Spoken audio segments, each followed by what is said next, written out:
ஸ்ரீலங்கா சுதந்திர கட்சியின் முன்னாள் தலைவர் மற்றும் தற்போதைய தலைவர் தொடர்பான தகவல்கள் அடுத்து.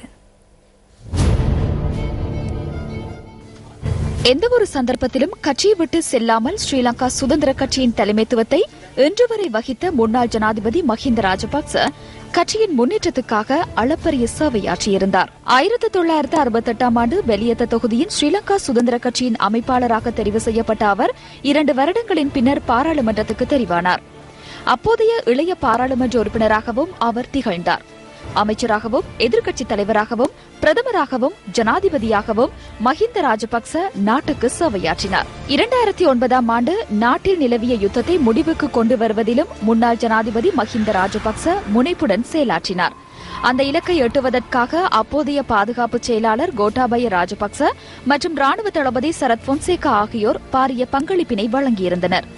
2010 ஆண்டில் 2வது முறையாகவும் ஜனாதிபதியாக தெரிவு செய்யப்பட்ட மஹிந்த ராஜபக்ச பொதுநலவாய அமைப்பின் தலைவராக தெரிவு செய்யப்பட்டதுடன் இலங்கையின் நட்பெயரை சர்வதேச அரங்கில் நிலைநிறுத்தினார். அத்துடன் பரிசுத்த பாப்பரசரை இலங்கைக்கு விஜயம் செய்யுமாறு அழைப்பு விடுத்த பெருமையும் அவரையே சாரும்.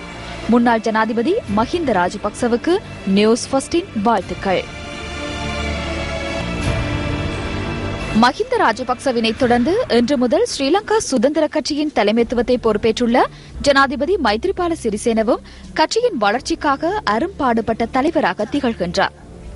அவர் தனது 17வது வயதில் ஸ்ரீலங்கா சுதந்திர கட்சியின் பொலனறுவை இளைஞர் அமைப்பின் செயலாளராக நியமிக்கப்பட்டார்.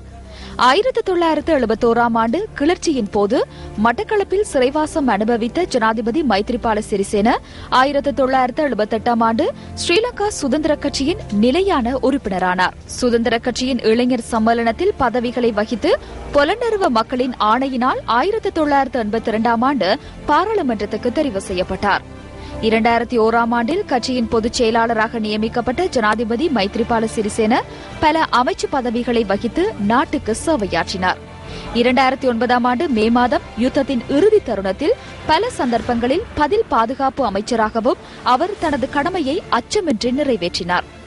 2013 ஆண்டு உலக சுகாதார அமைப்பு மற்றும் ஹவார்ட் பல்கலைக்கழகத்தின் விருதுகளை சுவீகரித்த அவர் எந்தவொரு சந்தர்ப்பத்திலும் கட்சியை விட்டு செல்லாத தலைவராகவும் விளங்கினார். இலங்கையின் ஜனாதிபதி பதவியை போன்று இன்றிலிருந்து ஸ்ரீலங்கா சுதந்திர கட்சியின் தலைவர் பதவியை வகிக்கின்ற மைத்ரிபால சிறிசேனவுக்கு நியூஸ் ஃபர்ஸ்டின் மனமார்ந்த வாழ்த்துக்கள்.